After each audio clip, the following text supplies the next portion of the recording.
Hi everybody, my name is David and today I'm going to be talking about the OnePlus 5T. Now this has been my personal phone for almost 3 years. It came out in November of 2017 and I got it the following spring, and now it's 2021 in January, so I'm coming up on around 3 years.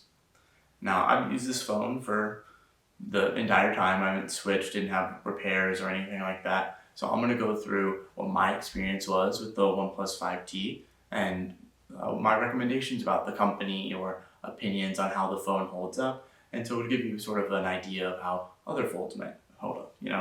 A lot of the times on YouTube today we see all these talk about like the new phone, and there's 20 to 100 different phones that come out every single year. But the reality is, the majority of us are probably only using one phone for a good number of years before we end up replacing it. And so I'll be going over all of that. Now, let's start off, first things first, with the pros, or the good things about my OnePlus. The OnePlus's screen. There was a lot of comments back when it first came out about how it has this kind of rainbow shearing effect when you tilt it to the side. Now, that's not something I've noticed in my day-to-day. I'm not really in many use cases where I'm looking at the phone at this weird angle. For the most part, when I'm using the phone, I'm looking at it straight on from either portrait or landscape. I'm not really doing any odd viewing angles, so I don't really notice that as much. Other indications of things people have talked about is the camera. Now, I can't speak to everybody because I'm sure there are a lot of people who love taking photos with their phone's camera. I do not take a lot of photos, just in general. I prefer higher quality photos, and I don't often have my DSLR with me, which is my preferred photo taking device. So I don't really take a lot of photos on my phone unless the situation demands for it. An accident that I wanted to take a quick pic of, a really pretty sky that I need to catch in the moment. And for those, it does the job plenty fine. But I don't see much difference in the quality of it between it and other phones and the photos I see on Instagram and Twitter. So as far as the camera goes, positive from me. Now getting into the screen. I mentioned the shearing, but overall the use case of this phone is it's a 60 hertz, and in today's modern world that's a little low. I personally haven't used a 90 hertz or 120 hertz display, so I don't notice a difference because I don't know the difference. I'm sure anybody who has would probably see this and feel it's sluggish, but for someone who hasn't experienced that yet, it works perfectly fine. It seems plenty fast and smooth as far as animations and everything goes. I don't notice any sort of lag time or feel like I'm, experiencing the past. The colors work fine. I don't notice any sort of off tints or things like that. Everything is color accurate as far as base level consumption goes. I'm not here looking at, full length feature films on here, but I am watching like a YouTube video or two or whatever has come through Facebook or Twitter in its compression, so I'm not really losing anything there. The form factor. This is something I really like. Now, I am a case person, so I've had this case on it, the one that comes with the phone, for the entire time I've had it. But one of the biggest things is the fingerprint reader on the back. It's right at that perfect height. You get used to being able to move your phone there. My hands are about the right size, or if I don't have my pinky on the bottom in that usual kind of like scrolling rest. So when I first pick it up with my hand kind of gripping it like this, then it's the perfect spot for me to be able to unlock the phone. One of the things I really enjoy about the OnePlus 5T is the build quality. I find myself enjoying the weight of it. The buttons are really clicky, and it has a headphone jack. So there's not really much to dislike as far as that's concerned. The only real concern is headphone or no headphone jack. I find myself using headphones all the time with this phone. As I lay in bed and watch videos at night, go to sleep, or even watching or listening to music on the go. I still have wired headphones, so these work perfectly for me. Alright, let's talk about some of the cons though. One of the biggest things is this charging port. As with any phone, over time lint and stuff gets in it, and that can cause the charging port to be a little difficult. But I clean this out relatively regularly and still find myself having a difficult time getting the warp charge to stay on. Like when I plug my charger in, I find that it defaults to the regular charging, and then if I wiggle it just right and leave it still, then it'll warp charge for me. And so that's one of the bigger inconveniences I find with this. Also, the speaker. The speakers, when listening to music or listening to anything through them, does not use the top one.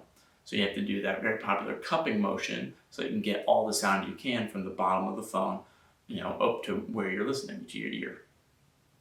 And it only, because of the headphone jack, it only has the speakers on the one side. That's the downside. They allow the headphone jack, so you more often than not would probably want to listen with headphones in for better audio quality and also for convenience. Also, and I can't speak to everyone for this, but I've had one issue that recurs quite often, which is the features that's tap to wake. So obviously you see there, tap it twice, it wakes up, goes to sleep. I'll have times where I receive a notification, and after I've received the notification, my screen doesn't wake up and it kind of locks it in the state unless I hit the power button. Very minor inconvenience, but an inconvenience nonetheless, where once notifications popped up, if the screen didn't light up, I can't tap to wake it to then interact with it. Okay, so there are two big things to think about when discussing the longevity of a phone. There's its speed and its battery. Let's talk about the first one, speed. The speed is one of the biggest factors in the longevity of a phone. Oftentimes, I find myself changing out phones when my phone starts to feel sluggish. It's an indicator that it's old, right? It can no longer keep up with the speed of the times. And I was an iPhone user before I switched over to the OnePlus. So, as you can tell, my phones got sluggish, and when they did, they got sluggish. So I was acutely aware that this doesn't get slow. I've had it for almost 3 years now, and it feels like it's just as fast as the day I got it. Every animation is smooth, every opening and closing of an app is clean. The load times are mostly reliant on my internet, to be honest. Everything comes up clean, and then I just wait for my internet to load the rest because it's not that good. But as far as the opening and closing of apps, everything happens relatively smoothly with maybe a little bit of lag time that you can notice if you're looking for it, but if you're not in your day-to-day, it's milliseconds that pass by. Now, battery is the other major factor that at least I feel most people consider when they're about to replace their phone, right? If your phone dies too fast, if it, using your regular Facebook scrolling throughout the day drops you to 0 every single day within, 3 to 4 hours, then maybe you look at getting a new phone. You look at something with a better battery life. Now, the key with this one is that it's a twofold question because OnePlus comes with the warp charging. And with that means that I can top off my phone in 30 minutes. So that becomes access of a charger compared to the battery life of the phone. Now, for this phone's battery life, I have noticed decay. Now, over time, it seems strange, but right around anywhere from 100 to 50 just dies instantly.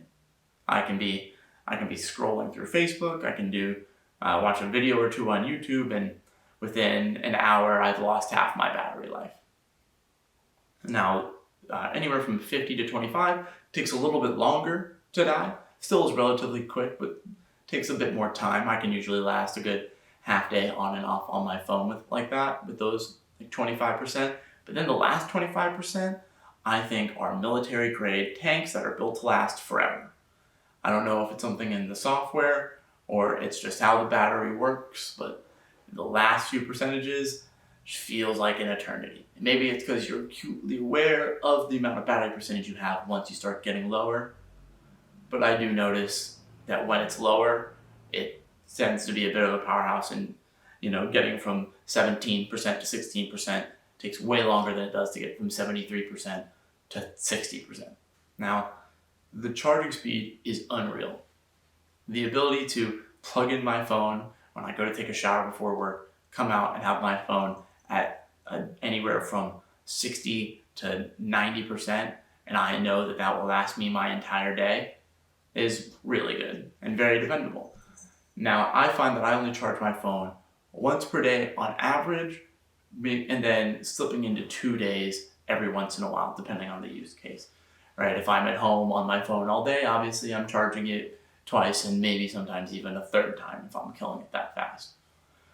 But with the access to the charger, I don't charge my phone overnight. I simply wait, plug it in the morning as I get ready and do my morning routine. By the time I'm finished with my morning routine and I'm ready to go, it's fully topped off or anywhere around there, which will last around the same percentage. For my final thoughts on the OnePlus 5T, I've enjoyed it. Overall, I'd give it a great review. It was my first Android switching from an iPhone and was an excellent experience. The price range was amazing at the time, right? I got it for around $550. It sold retail at $600 and I had a student discount. But for OnePlus as a whole, I'm excited to see what the Nord line has because it's why I ended up getting this, the kind of mid-range price, right? That anywhere from 500 to 700 niche kind of really giving you a lot to work with less money involved. I don't really have the budget for $1,000 phone, but $550, that I can do. That can last me 3 years and even longer because I'm sure one day I'll switch, but I'm not there yet. My phone still runs perfectly fine. Well, that's it. Thanks everybody for watching, and I hope you enjoyed. Comment down below what's the longest phone you've had and whether or not it was a good experience. Probably won't see you guys in the next one. Peace.